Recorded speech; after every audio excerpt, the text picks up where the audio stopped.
Hello everyone, welcome to your own channel wealth with RB. तो आज हम लोग बात करने वाले हैं फिर से एक फंडामेंटल रिच स्टॉक के बारे में, जिसको हम लोग आगे आने वाले कमिंग सेशन में धीरे धीरे करके एक्यूमुलेट कर सकते हैं और उसको लॉन्ग टर्म के लिए होल्ड कर सकते हैं। देखिए, जो भी हम लोग स्टॉक रिकमेंडेशन देते हैं वो सब सिर्फ एजुकेशनल पर्पज़ के लिए होते हैं, और जो भी आप लोग अगर उसको बाय करते हैं तो प्लीज़ आप लोग अपने फिनेंशियल एडवाइजर से सलाह ले लें, क्योंकि हम लोग कोई सेबी रजिस्टर्ड एनालिस्ट है नहीं। लेकिन हम लोग जो भी अपने रिसर्च अपने लिए करते हैं, खुद इन्वेस्टमेंट के लिए करते हैं, वो सब हम लोग आप लोगों से शेयर डेफिनेटली करते हैं। तो चलिए हम लोग बात करते हैं उस स्टॉक के बारे में। लेकिन अभी तक आप लोगों ने चैनल को सब्सक्राइब नहीं किया तो चैनल सब्सक्राइब कर लीजिए और बेल आइकन प्रेस कर दीजिएगा, ताकि इस तरह के रेगुलर कंटेंट हम लोग जो भी आप लोगों के लिए लाते हैं अब वो सब आप लोगों तक मिलते रहे।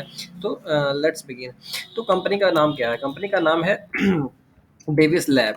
अब डेविस लैब के बारे में आज हम लोग क्यों बात कर रहे हैं, ये भी बात है। देखिए, हो क्या रहा है ना कि अभी जो कंपनी का जो भी अभी मार्केट का जो सिचुएशन का चल रहा है, निफ्टी के बारे में बात करें या डो के बारे में बात करें, तो अभी मार्केट का सिचुएशन अभी कोई बहुत ज़्यादा अच्छा नहीं चल रहा है। अभी एक यूएस बैंक का क्राइसिस के बारे में भी न्यूज़ आ चुका है ऑलरेडी। आई नो आप लोग को भी पता ही होगा, क्योंकि आप लोग भी मार्केट से अपडेट ही रहते हैं। तो वो सब न्यूज़ को लेके थोड़ा सा भी मार्केट का सेंटीमेंट अच्छा है नहीं, और मार्केट का सेंटीमेंट अच्छा इस कदर नहीं है कि ऐसा नहीं कि बैंकिंग रिलेटेड कोई भी इशू होती है ना, तो वो तुरंत जाके रिजॉल्व नहीं हो जाती है। ठीक है, लेकिन उसके लिए थोड़ा सा मतलब एक कहते हैं ना, बियरिश माइंडसेट बन जाता है मार्केट का। और मार्केट अभी टॉप लेवल पे बैठी हुई है। मार्केट ऐसा नहीं है, निफ्टी के बारे में बात करें या डो के बारे में भी बात करें, तो देखिए एक साल में मात्र 3% का करेक्शन यहाँ पे दिख रहा है। तो कोई बहुत टॉप से बात करें तो यहाँ से सिर्फ 11% का करेक्शन दिख रहा है। या कोई ऐसा नहीं है कि बहुत ज़्यादा ऑलरेडी बॉटम आउट हो चुका है या कुछ भी। लेकिन बैंक का जब भी क्राइसिस वाली कुछ भी बात आती है ना, तो एक बॉटम आउट वाला जो है, एक बॉटम बनने वाली बात होती है जब भी बैंक का कोई क्राइसिस आता है। जैसे कि हम लोग 2008 के बारे में बात करें, लेमन ब्रदर वाला जो क्रैश हुआ था, उसमें एक बॉटम बना लिया था मार्केट। तो अभी मार्केट फिर से बॉटम बना सकता है, लेकिन इस बॉटम बन रहा है और हम लोग स्टॉक रिकमेंडेशन दे रहे हैं कि ये स्टॉक खरीद सकते हैं, वो स्टॉक खरीद सकते हैं। तो इसका मतलब ये नहीं है कि एक बार में लमसम कर देंगे। इस स्टॉक पे हम लोग रडार पर रख सकते हैं, इसको वॉच लिस्ट में रख सकते हैं, और इस स्टॉक को हम लोग बाय ऑन डिप कर सकते हैं या धीरे धीरे एक्यूमुलेट कर सकते हैं। देखिए, सबसे पहले हम लोग बात करें कंपनी के बारे में, तो कंपनी का नाम है डेविस लैब। और ये देखिए, ये है क्या कि ना, ये इंपॉर्टेंट बात इसमें क्या है कि दो रीजन है इसको अभी खरीदने का या फिर धीरे धीरे एक्यूमुलेट करने का। सबसे इंपॉर्टेंट रीजन तो ये है, एक चाइना, इंडिया, ग्लोबल, यूएस। ठीक है, ये तीन को पकड़ के चलो। तो यहाँ पे क्या है ना कि एक माइंडसेट हो गया है पूरे दुनिया का कि नहीं, चाइना से अपने को माल नहीं लेना है, दूसरे कंट्री से माल लेना है या जो भी लेना है। तो डेविस लैब क्या होता है ना कि एपीआई जेनेरिक एपीआई बनाने वाली कंपनी है, एक लीडिंग कंपनी है, बड़ी कंपनी है जेनेरिक एपीआई बनाने वाली। तो जो भी कंपनी और चाइना सबसे बड़ा एक्सपोर्टर है एपीआई, जेनेरिक एपीआई का। ठीक है, ये चीज़ आप जान लीजिए कि चाइना सबसे बड़ा एक्सपोर्टर है। ठीक है, और चाइना से अगर माल कोई नहीं खरीद रहा है या नहीं खरीदेगा, तो उसके बिहाफ में कोई कंपनी चाहिए, कोई कंट्री चाहिए। तो डेविस लैब क्या है ना, इंडिया की सबसे समझ सकते हैं कि अच्छी खासी बड़ी कंपनी है जो कि एपीआई, जेनेरिक एपीआई में डील करती है। तो ये एक एडवांटेज होगा। दूसरा एडवांटेज ये होगा कि देखिए, फार्मा सेक्टर को हम लोग क्या बोलते हैं ना, डिफेंसिव सेक्टर। डेफिनेटली आप लोग को भी पता होगा कि हम लोग डिफेंसिव सेक्टर बोलते हैं। इसलिए यहाँ पे इसमें हम लोग बहुत ज़्यादा करेक्शन का उम्मीद नहीं रख रहे हैं, क्योंकि जब भी मार्केट क्रैश होता है या फिर मार्केट डाउन साइड जाता है, तो ये सब एज ए डिफेंसिव सेगमेंट काम आता है, डिफेंसिव सेक्टर के रूप में ये काम आता है। और इसके बारे में बात करें, इस स्टॉक के बारे में बात करें, तो ये स्टॉक ऐसा नहीं है कि बहुत ज़्यादा टॉप पे बैठा हुआ है या फिर बहुत ज़्यादा नीचे चला गया, ऐसा भी बात नहीं। स्टॉक लेकिन हेल्दी करेक्शन ऑलरेडी दे चुका है, और 48-50% का मोटा मोटी पकड़ के चले, तो टॉप से 50% का करेक्शन इसमें हो चुका है ऑलरेडी। ठीक है, लेकिन इसका मतलब ये भी नहीं है कि ये स्टॉक यहाँ से और नीचे नहीं जाएगा। यहाँ से डेफिनेटली नीचे जाएगा, और नीचे जाएगा और नीचे रहेगा। 6 महीना साल भर ये स्टॉक नीचे रहेगा। तो 6 महीना, अब आप बोलोगे सर 6 महीना साल भर ये स्टॉक नीचे रहेगा, तो यार क्यों बता रहे हो? तो भैया, 6 महीना साल भर ये स्टॉक नीचे रहेगा, तो इसमें आपको 1% का डिविडेंड मिलेगा। आर ओ सी, आर ओ ई, आर ओ ए वगैरह इसका अच्छा है, सब सारा 20% पैरामीटर 20% से ऊपर है। तो आप स्टॉक खरीद के रात में ना सो पाओगे। ठीक है, कि इस तरह का क्राइसिस हो रहा है, ये हो रहा है, वो हो रहा है, पेपर में न्यूज़ आ रहा है, स्टॉक मार्केट क्रैश हो गया, ये हो गया, कोई लेना देना नहीं है। कंपनी जबरदस्त कंपनी में हम लोगों ने इन्वेस्टमेंट करके रखा है, और इवन नीचे गिरेगा तो हम लोग धीरे धीरे इसमें एक्यूमुलेट करेंगे, क्योंकि कंपनी के फंडामेंटल को लेकर अपने को कोई डाउट नहीं है। अब देखिए, बात करते हैं, अगर जो भी फाइनेंशियल क्राइसिस आती है किसी भी कंट्री को लेके, चाहे वो यूएस हो या इंडिया हो, तो हम लोग उस कंपनी से थोड़ा सा बचने का कोशिश करते हैं जिस कंपनी के ऊपर डेट ज़्यादा हो। क्योंकि अब देखिए, फाइनेंशियल प्रॉब्लम आ रही है और कंपनी के ऊपर डेट भी है, तो ये एक एक्स्ट्रा बर्डन हो जाता है।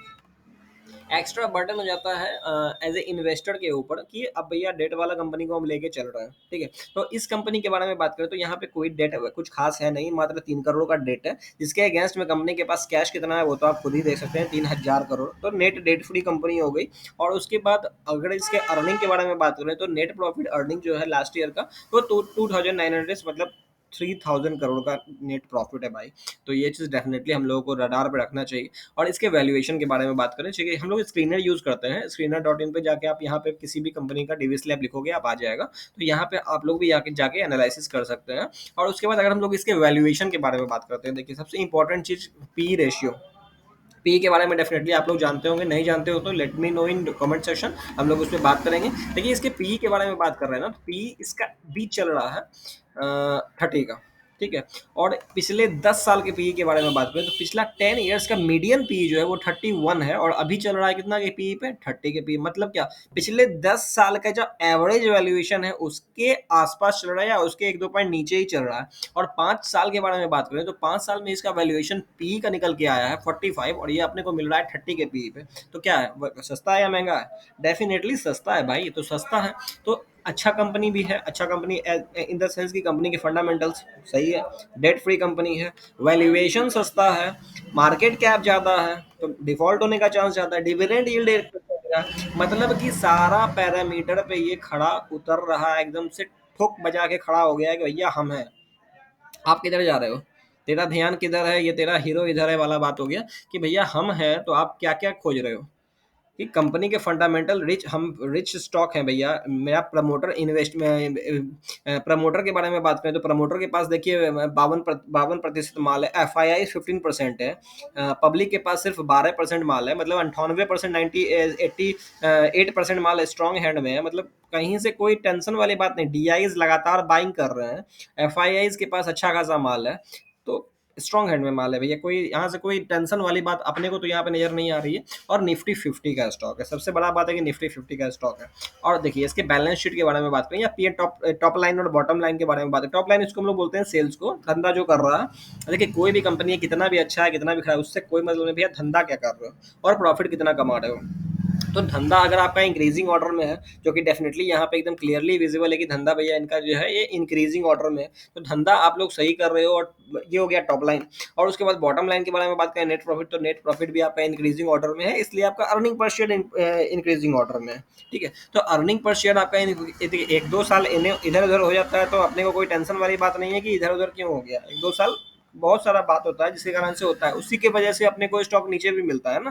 ये तो स्टॉक नीचे क्यों है, करेक्शन होगा नहीं तो अच्छे वैल्यू पे कहाँ मिलेगा। अभी जो मैंने अब इसके चार्ट में आप लोग को दिखाया है, इसका वैल्यूएशन नीचे मिल रहा है, तो क्यों मिल रहा है, क्योंकि इसमें एक करेक्शन हुआ है, एक ऑलरेडी बुल रन हो गया था इसमें। ये पिछले 1 साल के, पिछले 5 साल का चार्ट खोले हैं तो पिछले 5 साल में देखिए 400% का रिटर्न, 400% का रिटर्न ऑलरेडी। 1,000 से ये स्टॉक चला गया था 5,000 पे, तो 1 लाख को बना दिया 6 लाख। तो इतना ज़्यादा रन के बाद एक करेक्शन बनता है, और करेक्शन इसमें और बनेगा, ऐसा नहीं करेक्शन नहीं बना है, लेकिन ये स्टॉक आपके रडार पे होना चाहिए, और डेफिनेटली रडार पे होना ही चाहिए। और इसको करेक्शन पे आपको बाय करना है।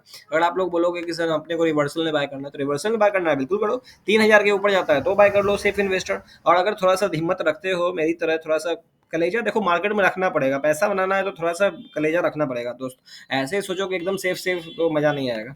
तो यहाँ पे हम लोग धीरे धीरे इसको एक्यूमुलेट अब करेंगे, 2750 के नीचे हम लोग इसको अब धीरे धीरे उठाना शुरू करेंगे, और इसको 200, 300, 400 के, 300 के मोटा मोटी करेक्शन पे मान लो, 300 के हर डिप पे, 300 के हर डिप पे हम लोग 10 स्टॉक, 5 स्टॉक जो भी खरीद सकते हैं हम लोग इसको धीरे धीरे खरीदेंगे और होल्ड करेंगे एटलीस्ट 5 ईयर्स, 5 साल का इसको समय देंगे। अब ऐसा नहीं है कि आज निकाले 20% नीचे गिर गया निकल गए, वो सब नहीं होगा।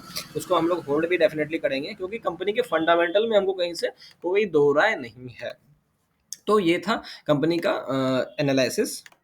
तो हम लोग अब आ गए हैं जीरोधा के चार्ट पे, और जीरोधा का चार्ट, जीरोधा में यूज़ करता हूँ डेफिनेटली ट्रेडिंग और इन्वेस्टमेंट दोनों के लिए। तो अगर आप लोगों का अकाउंट नहीं है इसमें तो ज़बरदस्त इसका ट्रेडिंग प्लेटफॉर्म है, और जो भी प्लेटफॉर्म है इसका बाय सेल करने में बहुत ईजी है, जीटीटी ऑर्डर लगाने में बहुत ईजी है। तो अगर आप लोगों ने अभी तक जीरोधा में अकाउंट नहीं खोला है तो एक अकाउंट खोल लो यार, एक अकाउंट खोल लो और इसमें ट्रेडिंग करो, इन्वेस्टमेंट करो, जो करना है करो। बहुत ही मस्त प्लेटफॉर्म इसका मेरे को लगता है, ठीक है। तो मैं इसका लिंक दे दूंगा, अगर मेरे लिंक से करोगे तो थोड़ा सा मैं हम लोग को भी एक सपोर्ट एडवांटेज मिल जाएगा। तो इसमें हम लोग देख क्या पा रहे हैं ना, सबसे बड़ा बात ये है कि देखिए वन डे वाला चार्ट अपने को लगा हुआ है, थोड़ा सा नॉइज आ रहा होगा, थोड़ा सा अवॉइड करेंगे। ये वन डे वाला चार्ट अपने को लगा हुआ है। वन डे वाला चार्ट में यहाँ पे 20, 50 कौन सा मूविंग एवरेज लगा हुआ है मैं आपको दिखा दे रहा हूँ।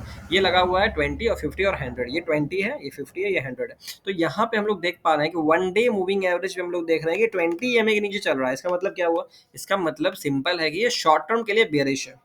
शॉर्ट टर्म के लिए बेयरिश। अब ये बुलिश कब होगा? आप बोलोगे सर ये हम तो खरीद लेंगे और नीचे चला जाएगा। डेफिनेटली नीचे चला जाएगा। ये बुलिश कब होगा? इसमें ट्रेंड रिवर्सल कब होगा? जब पिछला हाई को तोड़ेगा तो इसमें ट्रेंड रिवर्सल होगा। ठीक है, एज सिंपल इज डेट। ज़्यादा कॉम्प्लिकेटेड नहीं करना है किसी भी चीज़ को, सिंपल रखना है। अब देखिए ये इसका ट्रेंड है।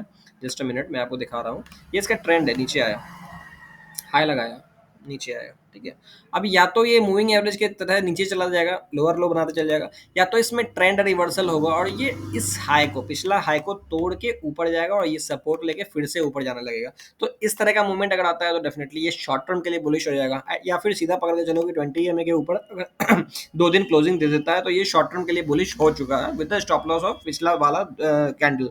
ठीक है ना? तो इस तरह से हम लोग जो है शॉर्ट टर्म के लिए भी ट्रेड करते हैं इसी तरह से। तो यहाँ पे हम लोग देख पा रहे हैं क्लियरली कि ये अपना भैया शॉर्ट टर्म के लिए बियरिश है। ठीक है, तो यहाँ पे शॉर्ट टर्म में कोई बहुत ज़्यादा फायरवर्क नहीं होने वाला है। अब हम लोग आते हैं इसके वीकली चार्ट पे। तो वीकली चार्ट पे भी हम लोग देख पा रहे हैं कि वीकली चार्ट में कंसोलिडेशन शुरू हो गया है। ठीक है, जो कि हम लोग को क्लियरली विजिबल है कि पिछले 5 हफ्ता से, इवन पिछले 6 हफ्ता से अगर बात करें तो पिछले 6 हफ्ता से जिस लेवल पे चल रहा है वो एक लेवल इसके लिए इंपॉर्टेंट है। ठीक है, क्यों इंपॉर्टेंट है? क्योंकि पिछले 6 हफ्ता ये बिता चुका है इसी रेंज में। मतलब ये हुआ कि ये 2685 या फिर ये पकड़ लो 2750 से लेकर 2960-70 से के रेंज में ये अभी ट्रेड कर रहा है। ठीक है, लेकिन लास्ट वीक का जो, मतलब इस वीक का जो कैंडल बना है ये वीक लो पे क्लोज हुआ है। ठीक है, इसका मतलब ये है कि सेंटिमेंट लगातार पिछले 2 वीक से बेयरिश रहा है और आगे आने वाला टाइम में ये बॉटम तोड़ के नीचे जा सकता है, इसमें कोई दो राय नहीं है। और मामला ओवरसोल्ड है, मतलब वीकनेस है। ठीक है, यहाँ पे रिवर्सल आएगा नहीं आएगा, थोड़ा सा ऊपर जाएगा नीचे, मतलब मामला थोड़ा सा बेयरिश ही है। कोई इसमें फायरवर्क नहीं हुआ है। फायरवर्क कब होगा? जब ये 3000 के ऊपर क्लोजिंग दे देगा किसी दिन। वीकली क्लोजिंग पकड़ लो, अगर वीकली क्लोजिंग 3000 के ऊपर दे देता है मतलब इसका मामला बुलिश हो गया और 3200 तो फटाक से जाएगा। तो 200 पॉइंट तो इसमें सड़क से मिल जाएगा इसमें अपने को। लेकिन इसमें क्या है ना कि अब वो जो मैं बोल रहा था कि थोड़ा सा रिस्क लेना बनता है, थोड़ा सा कलेजा बड़ा रखो, तो ये सब वाला जो बात है ना वो सब बड़ा पैसा बनाना है। थोड़ा सा डिविस लैब से आपको निफ्टी 50 का स्टॉक है, थोड़ा सेफ खेल रहे हैं, बड़ा पैसा बनाना है तो तो थोड़ा सा इसमें अपने को थोड़ा सा बॉटम का थोड़ा सा वेट करना पड़ेगा या फिर बाय ऑन डिप करना पड़ेगा। अगर इससे रिट्रेसमेंट लेवल के बारे में बात करें तो अपने को नहीं लगता है कि यहाँ के नीचे जाएगा। ठीक है, तो ये एक लेवल हम लोग पकड़ के चल रहे हैं। ये इसका हाई था प्रीवियस। ठीक है, इसको तो टच डेफिनेटली बुरा से बुरा स्थिति में कर ही लेगा। ठीक है, तो ये एक इसका बाइंग लेवल है, बाइंग जोन निकल के आ रहा है, जहाँ पे हम लोग धीरे धीरे, अब है ना कि कहीं पे तो कहीं पे तो नहीं खरीद लेंगे। अब जैसे कि मान के चलिए कि आपने यहाँ पे खरीद लिया 2780 पे आपने खरीद लिया करंट मार्केट प्राइस पे, तो अब कहाँ खरीदेंगे? तो नेक्स्ट जीटीटी ऑर्डर जो अपना लगेगा एज पर फिबोनाची अपने को 2250 पे सिमिलरली लगा देना है, उसके नीचे लगाना है, यहाँ पे लगा देना है, 1300-1400 पे लगा देना है। और अपने को बेचना ही नहीं है, अपने को बेचना ही नहीं है, अपने को भूल जाना है 5 साल के लिए। और इसका रिटर्न ऑन इक्विटी इसका के बारे में बात करें तो रिटर्न ऑन इक्विटी के बारे में बात करें तो 28% का। तो 5 साल में भाई तुम 20% का CAGR इसमें एक्सपेक्ट कर सकते हो। एक इंपॉर्टेंट बहुत ही ज़बरदस्त चीज़ मैं आपको दिखाना चाहूँगा स्क्रीनर में ही डेफिनेटली होगा। इसमें कोई दो राय नहीं है। देखिए पिछले 5 साल का स्टॉक प्राइस CAGR 22% का है, मतलब 20% पकड़ के चल रहे हैं। तो आगे आने वाले 5 साल में अपने को 20% का CAGR मिल जाएगा, मतलब कि पैसा डबल हो जाएगा 5 साल में, ऐसा मुझे लगता है। ठीक है, मैं गलत भी हो सकता हूँ, बिल्कुल हो सकता हूँ। तो यहाँ पे डबल हो जाएगा इन द सेंस कि 2788 से डबल नहीं होगा, इसका जो बॉटम होगा वहाँ से डबल हो जाएगा। मतलब 5000 का तो टारगेट पकड़ ही लो, 5000 का 4000 का टारगेट पकड़ ही लो।